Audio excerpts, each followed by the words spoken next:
Hello, I'm Pam Carruthers of HealingStars.com, and this is the chart for the new moon, 4th of November, 21:14 GMT. So our summertime has ended, and we are now, of course, in the season of autumn and the season of Scorpio. So this is the first new moon in Scorpio. Here's the sun and the moon, and I use these coloured sections to identify the signs. So it's the turquoise section, and here alongside also is Mars. Now, the most striking, can't get away from it, significance of this new moon is Uranus. Here it is, right opposite, exact opposition, and Uranus in Taurus currently, and it's actually retrograde at the moment. So what Uranus also represents is change, sudden change, to expect the unexpected, things that can come out of the blue. But it is very unsettling, it's very irritating, it's stress, tension, and it's also forming what we call a T-square to Saturn.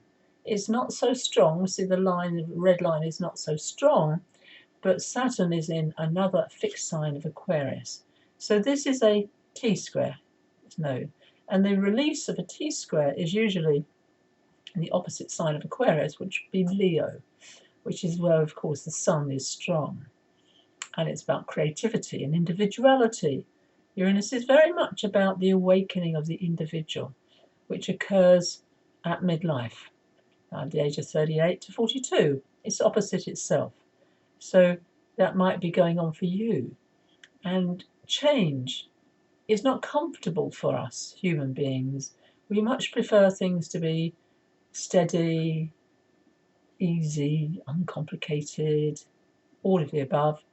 But also, we've got Venus, interesting, very interesting. Venus at 29 of Sag is just about to move into Capricorn tomorrow on the 5th of November, and it stays there until the 5th of March in 2022.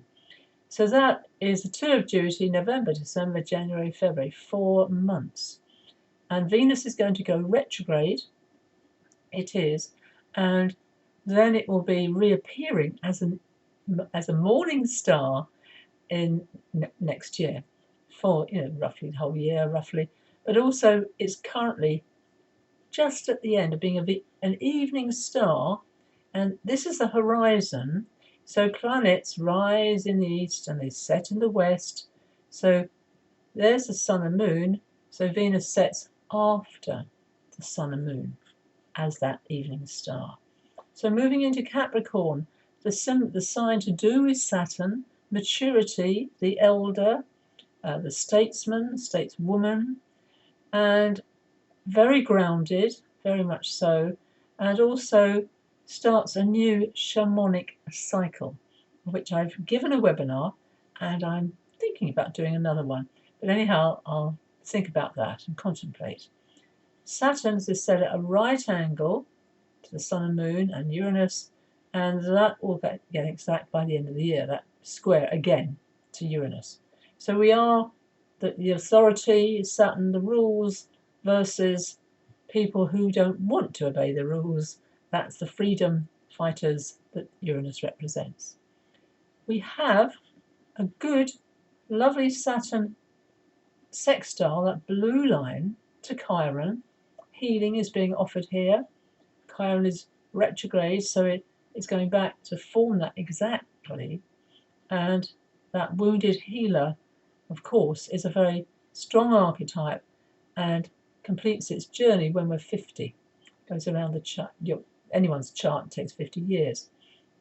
And the other thing to see at this new moon, for you Librans, Mercury has been going through your sign, like forever, but throughout October, and now it's just about to move into Scorpio.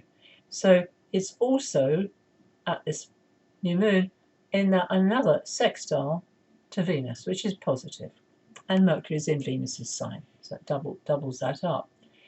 Neptune, which is a very opportunity for gentle healing, at 20 degrees of Pisces, it's still going through Pisces, It's taking a long time. It's not a quick moving planet, but it's also flowing, even though it's a bit wide, to the sun and moon. So Pisces, that ability to escape into some sort of reverie or dance or meditation, it's the mystic energy. And it's, if you think about it, taking a break, which is like the movies can often indicate that. Now, with Mars now in Scorpio, feelings are going to be intensified, and there's stress with that opposition to Uranus, stress and tension, and the internet, problems with the internet, with email, all of the above, and that the tendency is there to push yourself, and it's about turning off, switching off. So this also, we are beginning the eclipse season. So the full moon on the 19th of November is a partial lunar eclipse, and then we have a full-on solar eclipse on the 4th of December. Big things are ahead. You know, we've had this summit to do with global warming, massive number of people attending, but as people are also saying, is it just talk without any action? And one idea I read today is call it pollution. Global warming, people don't really know what that means. Pollution, they do. And it is, to me, up to each and every one of us to look at how we pollute. I don't have a car, right? So I'm quite low on that carbon emissions thing, and I haven't been on an aeroplane for a long time now. But it is for each individual to acknowledge this about our planet and how precious it is. So that's what Uranus is looking for in Taurus, the sign to do with the earth, the farm, stability, and it wants that change. So take care and welcome in the positive changes, because once we have an awareness of this, I had very difficult sleep last night, really difficult, because I'm a Scorpio and my birthday is very soon. So that Uranus definitely has had an effect on me.